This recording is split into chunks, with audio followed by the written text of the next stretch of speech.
بسم اللہ الرحمن الرحیم نحمده ونصلی علی رسولہ الکریم والحمد للہ رب العالمین۔ آج ہم کتاب الطہارت کا سبق نمبر 23 شروع کرنے جا رہے ہیں۔ اب ہم بڑھتے ہیں اپنے آج کے سبق کے خلاصے کی طرف۔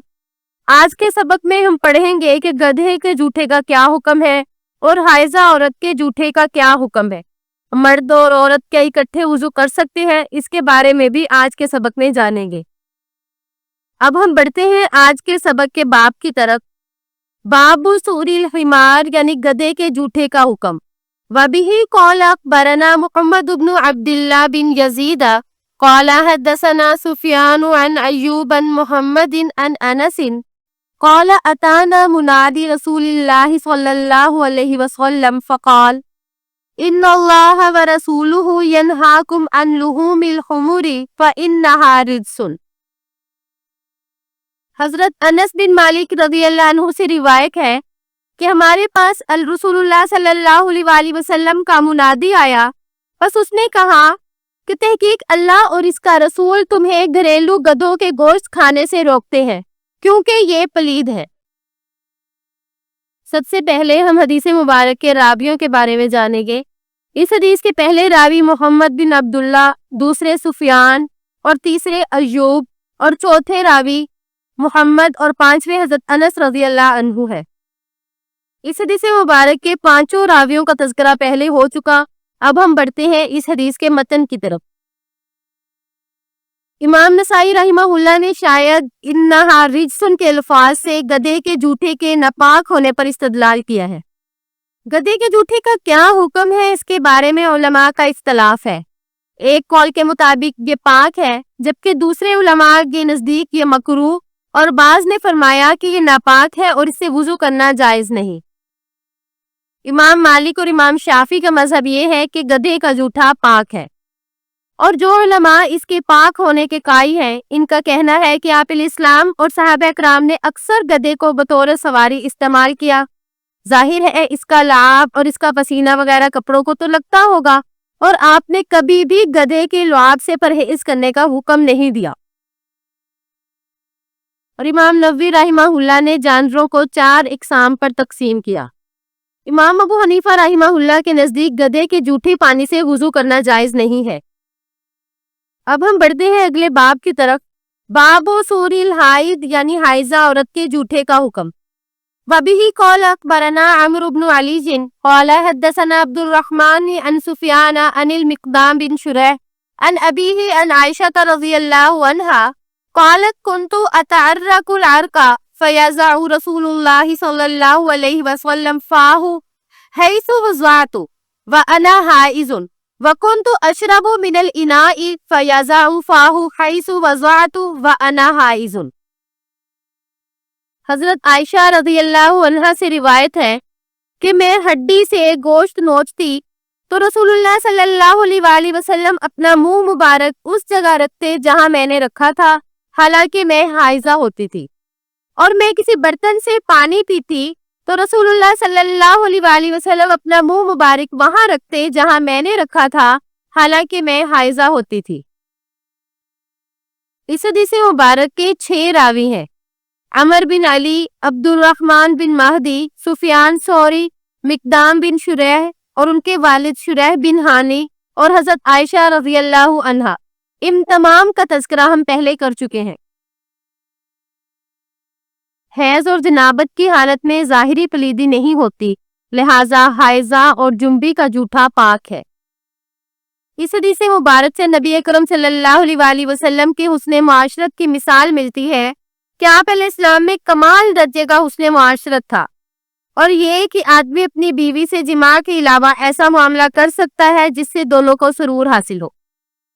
اب ہم اگلا باب شروع کرتے ہیں۔ باب وضوء الرجال والنساء جميعا یعنی مردوں اور عورتوں کا اکٹھے وضو کرنا۔ وبہ قال اخبرنی ہارون بن عبد اللہ قال حدثنا معمر قال حدثنا مالک والحارث بن مسکین قراءة علیہ وانا اسمع عن ابن القاسم قال حدثني مالك عن نافع عن ابن عمر قال كان الرجال والنساء يتوضؤون في زمان رسول الله صلی اللہ علیہ وسلم جميعا۔ حضرت ابن عمر رضی اللہ عنہما سے روایت ہے کہ رسول اللہ صلی اللہ علیہ وآلہ وسلم کے زمانے میں آدمی اور عورتیں اکٹھے وضو کر لیا کرتے تھے۔ اس حدیث مبارک کے 7 راوی ہیں: ہارون بن عبداللہ، مان بن عیسیٰ، حارث بن مسکین، عبد الرحمن بن قاسم، مالک بن انس، نافع اور عبداللہ بن عمر رضی اللہ عنہما۔ امتحان کا تذکرہ پہلے ہو چکا ہے۔ یہ حدیث مبارک مرفوع حدیث کے حکم میں ہے کیونکہ صحابی آپ علیہ السلام کے زمانے کا ایک واقعہ ذکر فرما رہے ہیں۔ اس باب کا مقصد یہ ہے کہ پانی میں ہاتھ ڈالنے سے پانی جھوٹا نہیں ہوتا، یعنی دوسرا شخص اسے استعمال کر سکتا ہے، اس لیے بیک وقت مرد اور عورت ایک برتن میں ہاتھ ڈال کر وضو کر سکتے ہیں۔ البتہ یہ بات ضرور ہے کہ اگر عورت غیر محتاط قسم کی ہو تو اس کے وضو کرنے کے بعد مرد اس پانی سے وضو نہ کرے۔ اور مرد اور عورت سے مراد میاں بیوی یا کوئی محرم ہے، کیونکہ اسلام میں مرد و زن کے اختلاط کی اجازت نہیں، یا پھر یہ اس وقت کا ذکر ہے جب پردے کے حکام نازل نہیں ہوئے تھے، واللہ عالم بالصواب۔ اور جو حضرات عورت کے بچے ہوئے پانی سے وضو کرنے کے قائل نہیں ہے، وہ اس حدیث مبارک کی یہ توجیہ بیان فرماتے ہیں کہ پہلے مردوں نے وضو کیا ہوگا، پھر ان کے بچے ہوئے پانی سے خواتین نے وضو کیا۔ امام احمد کا مسلک یہ ہے کہ عورت کے بچے ہوئے پانی سے مرد وضو نہ کرے، وہ اس کو ناپسند یعنی مکروہ سمجھتے ہیں۔ جمہور علماء یعنی امام مالک، امام شافعی اور امام ابو حنیفہ رحمہم اللہ، ان کے نزدیک عورت کے بچے ہوئے پانی سے مرد وضو یا غسل کر سکتا ہے، اسی طرح مرد کے بچے ہوئے پانی سے عورت کر سکتی ہے، یعنی ان دونوں میں کوئی فرق نہیں۔ اب ہم بڑھتے ہیں اگلے باب کی طرف، باب فضل الجنوبی یعنی جنبی کے بچے ہوئے پانی کا حکم۔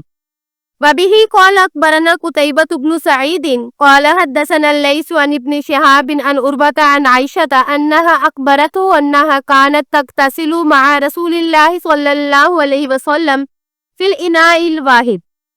حضرت عائشہ رضی اللہ عنہا سے روایت ہے کہ میں اور اللہ کے رسول صلی اللہ علیہ وآلہ وسلم ایک ہی برتن سے غسل کیا کرتے تھے۔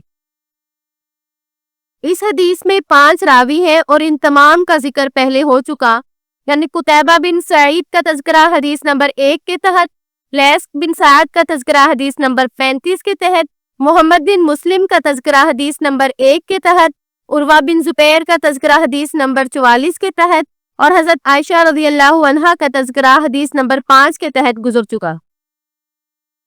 اس حدیث پاک سے معلوم ہوا کہ جنبے کے غسل سے بچا ہوا پانی پاک ہے، اس پانی کو استعمال کرنے میں کوئی حرج نہیں، جنبی کا مرد ہو یا عورت، لیکن عورت کے بچے ہوئے پانی کے استعمال کرنے میں علماء کا اختلاف ہے۔ ہم نے ابھی پچھلی احادیث کے تحت اس کو تفصیل سے بیان کیا ہے۔ آج کے سبق کو ہم یہیں پہ ختم کریں گے۔ انشاءاللہ اگلے سبق میں ہم یہ جانیں گے کہ پانی کی کم از کم کتنی مقدار ہو جو آدمی کو وضو کے لیے کافی ہو جائے، اور کیا اتنی مقدار سے وضو کرنا مستحب ہے یا اس سے کم زیادہ بھی ہو سکتا ہے۔ انشاءاللہ اگلے سبق میں اس کو تفصیل سے جانیں گے۔ الحمدللہ ہمارا آج کا سبق مکمل ہوا۔ اب ہم بڑھتے ہیں آج کے سبق کے سوالات کی طرف۔ پہلا سوال یہ ہے کہ گدھوں کا گوشت کیوں ناپاک ہے؟ سوال نمبر 2، کیا آدمی اپنی حائضہ بیوی سے جماع کے علاوہ دل لگی کر سکتا ہے؟ سوال نمبر 3، کیا حائضہ کا جھوٹا پانی پی سکتے ہیں؟ امید ہے کہ آپ کو آج کا سبق سمجھ آ گیا ہوگا۔ اگلے سبق تک کے لیے اجازت چاہوں گی۔ السلام علیکم ورحمۃ اللہ وبرکاتہ۔